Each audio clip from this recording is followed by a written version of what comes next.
Pessoal, uma bela tarde para aprender matemática. Eu percebi que alguns demoraram um pouco a se tocar que a aula já tinha começado, né? E assim, eu, se fosse tu, não copiaria enquanto eu explico. Deveria ter te preocupado em copiar enquanto eu estava passando.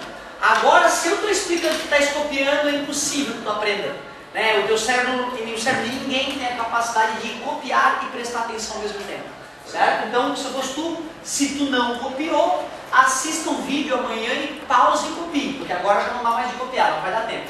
Primeiro, uma revisão bem rápida sobre a matéria da aula passada. Retas paralelas, quando cortadas por uma transversal, formam 8 ângulos. Esses ângulos podem ser classificados de várias maneiras. Podem ser classificados em internos, os que estão entre as retas, externos, os que estão para fora das retas paralelas. Alternos estão em lados alternados da transversal, colaterais estão de um mesmo lado da transversal. OPV, ou oposto pelo vértice, a gente já conhece há mais tempo, o próprio nome já diz tudo. Eles são opostos pelo vértice. Lembrando que o vértice do ângulo, nesse caso aqui, né, só temos dois vértices, ou esse ou esse. E correspondentes, que são os ângulos que estão na mesma posição. Para a gente revisar a última aula, eu vou querer que vocês me ajudem a relembrar aqui quem são ângulos, por exemplo, alternos e internos para esta figura. Internos é 6, 7, 3 e 2. Os internos são todos aqueles ali, mas eu não quero os internos, eu quero os alternos internos. 6 e 7. Ó, 7 e 6, pessoal, estão do mesmo lado da reta. 2 e 6 são alternos em lados alternados na parte de dentro. 2 e 6. Quem mais? 3 e 7 estão de lados alternados na parte de dentro. 3 e 7. Muito bom. Alternos externos. 8 e 4.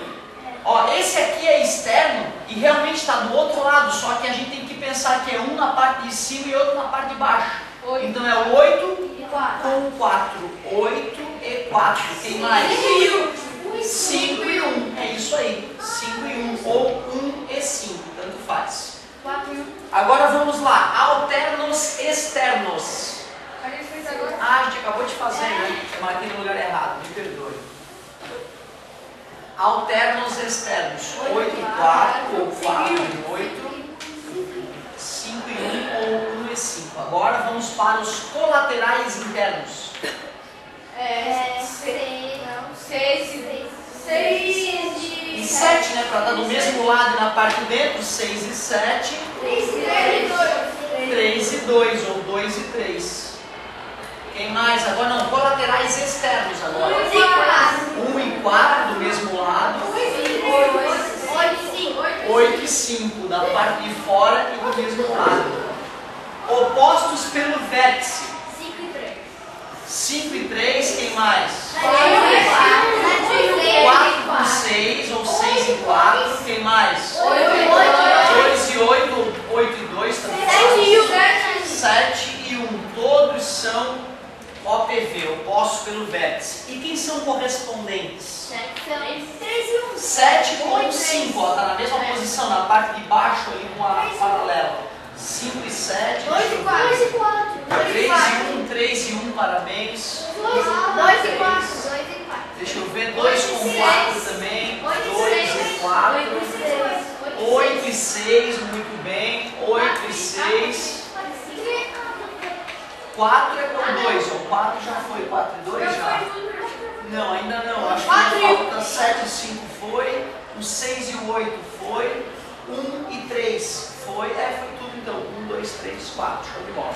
Correspondentes. Aliás, os alternos internos, qual é a relação matemática entre eles? Eles são iguais ou suplementares? Os alternos internos, 2 e 6, por exemplo. São iguais, né? A gente chama de congruentes para ficar chique, né? Todo alterno interno são congruentes. E os alternos externos?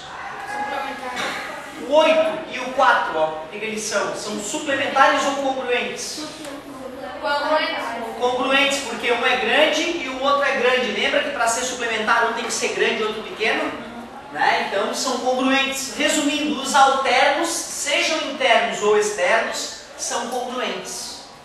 E os colaterais, vamos ver? Colaterais internos, 7 e 6, o que eles são? Suplementares, porque um é pequeno e o outro é grande. Os colaterais internos são suplementares. Vamos ver os colaterais externos. 1 com 4, por exemplo.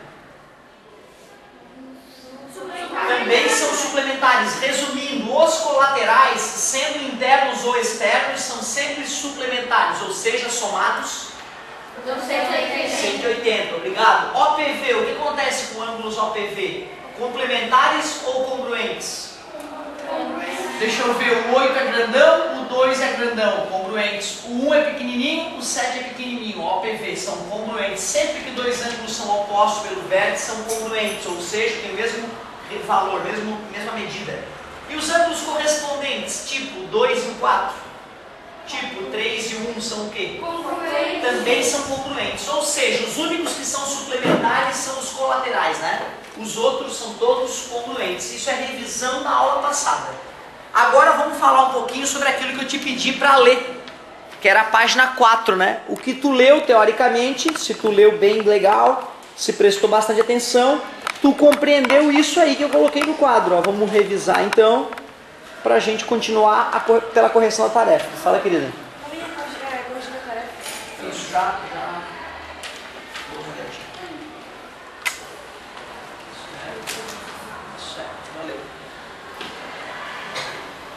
Então, na tua leitura, tu revisou algo que tu aprendeu no ano passado, teoricamente, né? Tu viu que para classificar os triângulos tem duas maneiras de classificar, basicamente. Uma é olhando para os lados, a outra maneira de classificar é olhando para os ângulos. Assim como nós podemos nos classificar de várias maneiras.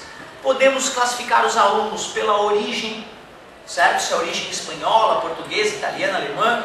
Podemos classificar pela cor do cabelo, pelo tamanho, pela idade, pelo desempenho escolar, que é a obrigação da escola te classificar pelo desempenho escolar, certo? Se tu tem um desempenho muito abaixo do esperado, a gente pode te classificar como não aprovado, né? Certo? Fazer mais um ano essa turma, por exemplo, se for muito mal, né?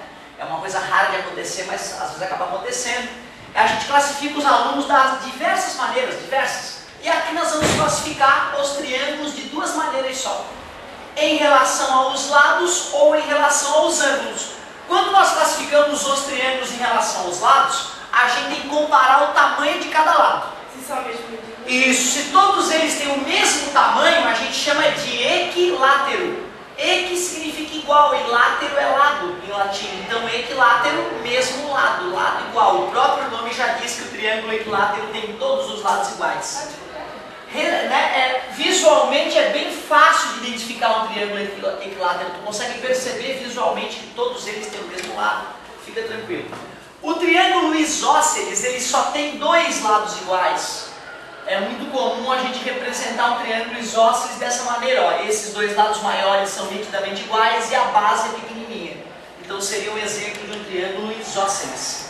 E o triângulo escaleno é o triângulo que tem todos os lados diferentes. Por exemplo, esse lado aqui, pequeno, o outro médio e o maiorzão, a hipotenusa. Então, um exemplo de um triângulo escaleno. Equilátero, todos os lados iguais. Isósceles, dois lados iguais. Escaleno, todos os lados diferentes. Bem simples, tu vê que era uma leitura muito light. Né? Se tu ler com atenção, tu ia compreender isso da apostila. Outra classificação também fácil é quanto aos ângulos. Nesse caso, tem que olhar para cada ângulo e verificar. Se todos os ângulos forem menores que 90 graus, todos os ângulos são agudos. Aí a gente chama o triângulo de acutângulo. Acu tem a ver com agudo. E tângulo, ângulo, no final, né? Ângulo é ângulo. Então, acutângulo é o triângulo que tem todos os ângulos agudos.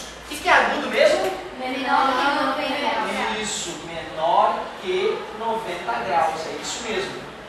Porém, se o triângulo tem um ângulo de 90 graus, só um ângulo de 90 graus, ele já é um triângulo retângulo. Claro, 90 graus não é um ângulo reto? Retângulo. Ângulo reto, retângulo. É isso, o nome já está dizendo tudo, certo? quadrado não é um triângulo, certo? Então um quadrado não é classificado dessa maneira como a gente está falando, certo? Mas tu vê, né? O nome retângulo vem do fato de todo retângulo ter todos os ângulos retos, certo? O nome retângulo vem disso, né? Então, basta um ângulo, apenas um ângulo ser reto, a gente já pode chamar o triângulo de triângulo retângulo. E, finalmente, obtusângulo. O que é ângulo obtuso, galera? Maior que 90 graus. Então, triângulo obtusângulo é que um ângulo é maior que 90 graus. Professor, por que não pode ser dois ângulos maiores que 90 graus? Porque aí não vai dar de fechar um triângulo, né, gente? Pensa bem.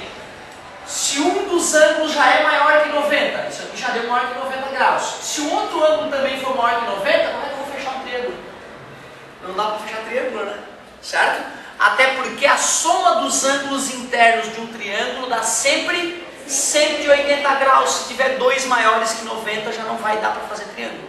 Certo? Então é impossível, é absolutamente impossível fazer um triângulo que seja com dois ângulos de 90, já não dá. Né? Se faz um ângulo de 90 graus e outro de 90 graus, como é que vai fechar o triângulo? Só se fizer mais um lado, só que já não são 3 lados, são 4 lados. Deixa de ser triângulo, beleza? Por isso que acutângulo, todos os ângulos agudos. Um ângulo reto vira triângulo retângulo. Um ângulo obtuso vira triângulo obtusângulo. Agora sim, agora que a gente fez junto a tua tarefa, que era ler a página 4, eu vou corrigir o que faltou, que foi página 3 e 5. Página 3 e 5. Vamos à correção da tarefinha.